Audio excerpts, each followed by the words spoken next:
Hello friends. आज हम सीखेंगे किचन की वायरिंग करना और स्विच बोर्ड का कनेक्शन करना। तो वीडियो को पूरा देखना, नहीं तो कुछ भी समझ में नहीं आएगा। ये हमारा किचन है। किचन में फेज न्यूट्रल की सर्किट आ रखी है। रेड वायर है फेज न्यूट्रल।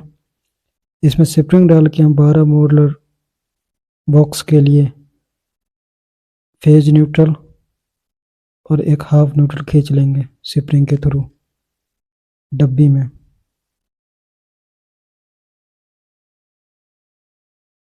हाफ न्यूट्रल और फेज न्यूट्रल खींच के, न्यूट्रल तो हम जिस डब्बी में सर्किट है वहाँ रख लेंगे, और जो फेज न्यूट्रल है उसको 6 मोलर बॉक्स तक नाप लेंगे। उसके बाद जो बीच वाली डब्बी उसमें हाफ को और न्यूट्रल को लूप कर लेंगे। लूप करके उस पर टेप कर देंगे।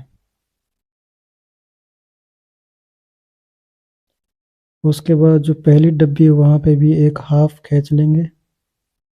हाफ को पहले न्यूट्रल को देख लेंगे कौन सी न्यूट्रल है, फिर वहाँ पे डब्बी में पे जो पहली डब्बी है वहाँ पे न्यूट्रल को लूप कर देंगे और एक हाफ उसके साथ जोड़ देंगे होल्डर के लिए।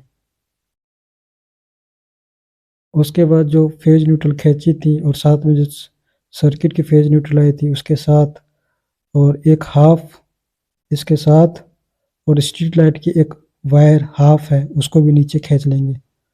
दो हाफ 6 मोलर बॉक्स में चली जाएगी। ये दो हाफ है पीली और फेज न्यूट्रल होगी इसके साथ। उसके बाद स्प्रिंग के थ्रू 12 मोलर बॉक्स है उसमें सारी वायर खींच लेंगे।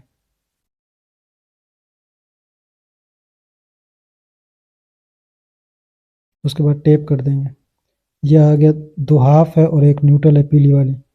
दो पीली हाफ है और एक न्यूट्रल न्यूट्रल है पीली। बाकी दो जो रेड रेड है वो न्यूट्रल फेज है। उसके बाद 6 मॉडलर सीट को तैयार करेंगे बॉक्स के लिए। इसमें एक सॉकेट और 3 स्विच है। एक सॉकेट के लिए स्विच है, दो हाफ है, हाफ के लिए दो स्विच है, एक एग्जॉस्ट के लिए और एक स्ट्रीट लाइट के लिए। स्विच बोर्ड में कनेक्शन करने के लिए स्विच बोर्ड के जो तीनों स्विच है इनके तार छील के जो स्विच के निचले वाले हिस्से है उसके अंदर फेज वायर को जोड़ देंगे। उसके बाद सॉकेट और स्विच का कनेक्शन कर देंगे। एल वाले भाग में सॉकेट के जोड़ देंगे और स्विच के ऊपर वाले भाग में जोड़ देंगे। उसके बाद फेज और न्यूट्रल को कनेक्शन करेंगे। सबसे पहले न्यूट्रल को सॉकेट के साथ जोड़ देंगे। उसके बाद फेज वायर को स्विच के निचले हिस्से में जो सॉकेट वाली है उसके नज़दीक वाले स्विच में जोड़ेंगे। उसके बाद दोनों हाफ को स्विच के ऊपर वाले हिस्से में जोड़ देंगे। उसके बाद जो 12 मॉडल सीट है उसके साथ हम जो स्विच है उसको लगाएंगे। साथ में इसमें एक इंडिकेटर भी लगाएंगे।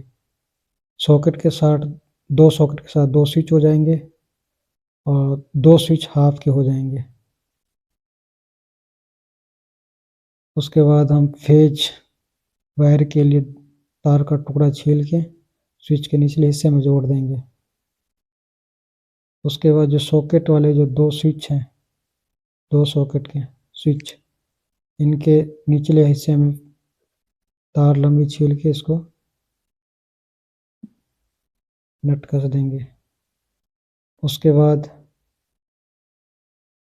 जो फेज वायर है स्विच के निचले हिस्से में उसको जो इंडिकेटर वाली स्विच है उसके स्विच के निचले हिस्से में जोड़ देंगे। फेज वायर हमेशा नीचे हिस्से में ही जोड़ेंगे। उसके बाद इंडिकेटर की जो वायर है स्विच के ऊपर वाले हिस्से में जोड़ देंगे। उसके बाद तार दोनों साइड से कट करके सॉकेट के एक हिस्से में जोड़ देंगे एल वाले भाग में, और स्विच के ऊपर वाले भाग में जोड़ देंगे। उसके बाद दूसरा जो स्विच सॉकेट है उनका कनेक्शन करेंगे। स्विच के ऊपर वाले भाग में जोड़ देंगे और सॉकेट का जो एल वाला भाग है, एल उसमें कनेक्शन कर देंगे। इसमें एक गलती हो गई है, इंडिकेटर की वायर एल के साथ जुड़ गई जबकि एन के साथ जुड़नी चाहिए, तो इसको आगे देखेंगे। उसके बाद हम फेज वायर को, फेज वायर नहीं, न्यूट्रल वायर को न्यूट्रल के साथ सॉकेट में जोड़ेंगे। इसको टाइट कर देंगे न्यूट्रल के साथ। उसके बाद फेज वायर, इसमें सप्लाई आ रही है तो ध्यान से छील के करना पड़ता है। तार को छील के स्विच के निचले हिस्से में, सॉकेट के नज़दीक वाले में फेज वायर स्विच के निचले हिस्से में जोड़ देंगे। उसके बाद दो हाफ है पीली वायर, इनको स्विच के ऊपर वाले हिस्से में जोड़ देंगे। इंडिकेटर नहीं जल रही है तो वायर निकाल के जो न्यूट्रल की जो वायर जो आई है उसके साथ हम इसको कनेक्शन कर देंगे। अब जलने लग जाएगी। जो होल्डर है, पेच है, मशीनी पेच और राउंड से इसके साथ कनेक्शन करेंगे। ये हमारा फिटिंग होगी फाइनल। वीडियो पसंद आया हो तो लाइक ज़रूर करें और कमेंट ज़रूर किया करें।